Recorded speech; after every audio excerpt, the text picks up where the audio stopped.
Hello everybody, Jake your resident content cowboy here, yeehaw, and it's that time again. We have a new patch and I'm here to give you the patch winners and the patch losers. Let's get into it. I want to start with a patch winner here, and this is someone that I absolutely love. It's Cinderace. Now, I don't think the Cinderace changes are unbelievable or massive or anything like that, but they buffed essentially my favorite build kind of in two ways. Pyro Ball is the way to play Cinderace. If you're cool, it's probably not the best build, but if you're cool, it's the way to play it. It's the way I like to play it. And giving Pyro Ball kind of this faster release. It looks like near the end of the move is actually what happens. So you kick your Pyro Ball and you're able to peel away quicker, giving you this faster moment for Cinderace, and then an additional reduction in your second move on the plus version is just amazing. I love the change. It's incredible, and it's definitely a winner in this patch. Now over to the loser side, without question, Zoroark is a loser here. It has a couple of buffs, right? So Cut and Night Slash got buffs, but Shadow Claw getting a nerf is a nerf to this Pokemon. I don't think Zoroark is destroyed by this, but they nerfed it a little bit while also buffing the moveset that was less used, which seems pretty fair. You could probably nerf it some more.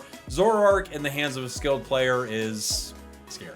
Another speedster that lost is Absol, and for good reason. I cannot believe, by the way, I'm hearing so many people talk about how Absol didn't deserve these nerfs. Absol 100% deserved these nerfs, maybe even more. It's definitely a patch loser, but I still think Absol will be very, very good. The kit is just too dang good. I am a little hurt by this because Pursuit's my favorite build, so Pursuit and its Unite move getting a nerf is definitely deserving, but I agree, a little sad. Let's move on to another loser that I was confused by, and that's Umbreon. I did not expect we'd be seeing more Umbreon nerfs. I recognize this Pokemon is good. Umbreon is quite good, and I'm not saying you couldn't justify it. I am just a little shocked to see Umbreon get more changes, especially changes to the Foul Play build, which has more skill expression than Mean Look, but if you want more people to play the sure hit move that locks their opponents down,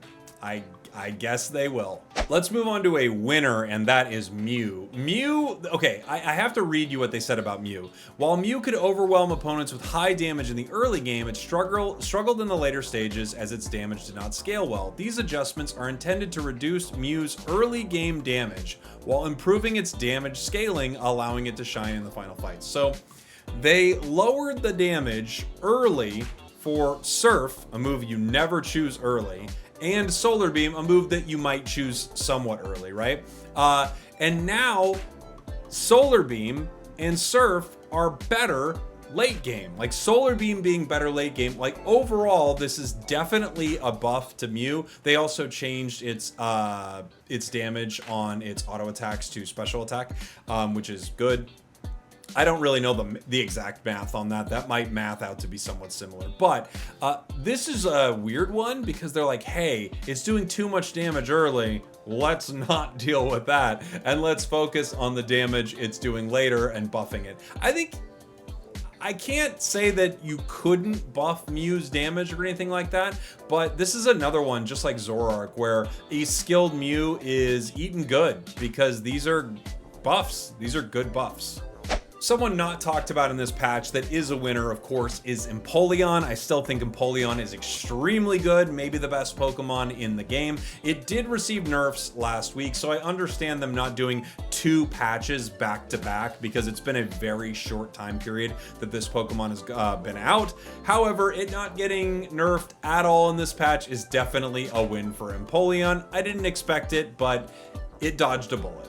Another quick winner is Dragapult. Dragapult got a cooldown reduction and a little damage increase to Dragon Breath. I don't really think this is that huge of a change for Dragapult, but it is fun playing this and playing it with the Dragon Dance build. So it's a nice little buff that I did not expect that they would really mess with at all. Let's talk about a weird patch loser. Aegislash. For some reason, Aegislash got nerfed, and I still don't get it. I recognize Aegislash is good.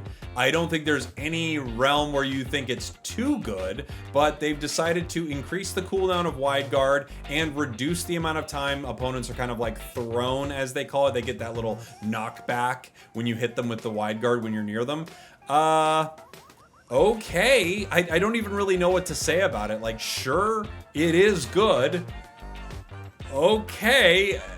I guess they nerfed it. I don't know. It's such a head scratcher to me still. Like, I played it. It's still good. I just don't even really know why we messed with it. In fact, if you're looking at Aegislash's kit, there is a glaring issue with it, and that is Iron Head. But instead, we're nerfing Wide Guard. Like, if they nerfed Wide Guard a little bit, but they made like a cool buff to Iron Head, okay, I'm listening. I would like to see that. Instead, we just got a nerf. Aegislash got nerfed. You know, the Pokemon that doesn't get an insane amount of play, and while I think a lot of people think is good, isn't like at the top of anyone's tier list. Just a weird one. Another loser that's probably fair is Ceruledge. Psycho Cut and its Unite move both getting damage reductions. It's interesting because Ceruledge and Absol kind of getting the same treatment in this patch. Absol, I think, way more deserving, but I played a Ceruledge game. This thing is still unbelievably powerful. The rip that you get from it is still phenomenal. You get experience very fast. It travels around the map quickly and is able to secure objectives and big KOs with its Unite. I do think it's a fair nerf, but I am also not fully with the Aegislash, but like close to Aegislash thinking, was this one of the bigger issues? But I do think it's kind of one of those sleeper picks that has been somewhat popular among some of the top players. So maybe they just thought this thing is a little too good, so they shaved a little off. Now let's talk about the patch's biggest loser, Comfey. I mean, good. Good, confusing, I'll tell you why, but good. So Grass Knot getting a cooldown increase, great. It dealing less damage, totally fair. Floral Healing and Sweet Kiss both getting a reduction to their shield upon attaching. Here's the weird part about this to me. They ended up nerfing the shield that they get upon attaching. Fair nerf, I would say.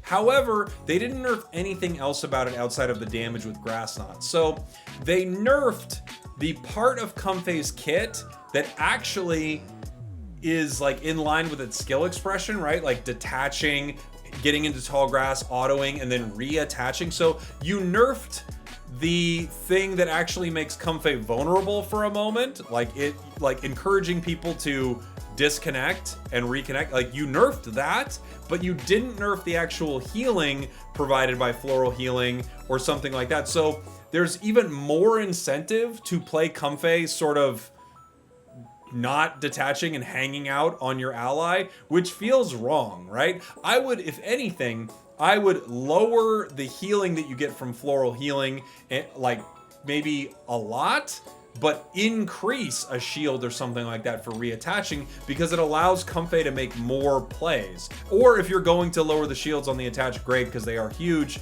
but you would also nerf other things in its kit. This just feels like a weird half step for Comfey that I don't really understand, but no question, it is a nerf and it is well deserved. Now let's go to two of the biggest winners in the patch. Lucario is a big winner, getting some buffs to both movesets that are going to be part of Mega Lucario. I'm not surprised to see this, obviously. We have a new, like, exciting thing coming to the game, so they're tuning up close combat, a full second cooldown off of it, pretty nice, and damage based on missing HP from Power Up Punch from 10% to 12, so you're going to be securing more KOs, which is great. I do think this is going to, depending on how good Mega Lucario is, this could be kind of busted moving forward, but I'm not surprised, and it's definitely a winner. But for me, the biggest winner of the whole patch is Pawmot. I love what they did to Pawmot. Supercell Slam it feels incredible. You're unstoppable while charging. Basically, they gave it Gyarados bounce. You're unstoppable while charging. When you land, you get a shield. It has a damage increase. Like, this is so much better. Volt Switch having a cooldown reduction is so nice. The damage increase is really nice. Changing the way the Unite move works. Like, Pawmot got a serious glow up in this patch, and for me, it is the winner of the patch. I love to see it, and now I think my recommended build for this is probably Supercell Slam now. That's how good this move has become. However, I haven't spent enough time with the newly kind of changed Thunder Punch, so maybe I would change my mind there. But I want to hear from you. Who do you think won? Who do you think lost this patch? Let me know in the comments. Thanks for watching. Thanks for listening. I love you. I'll see y'all next time. We did it.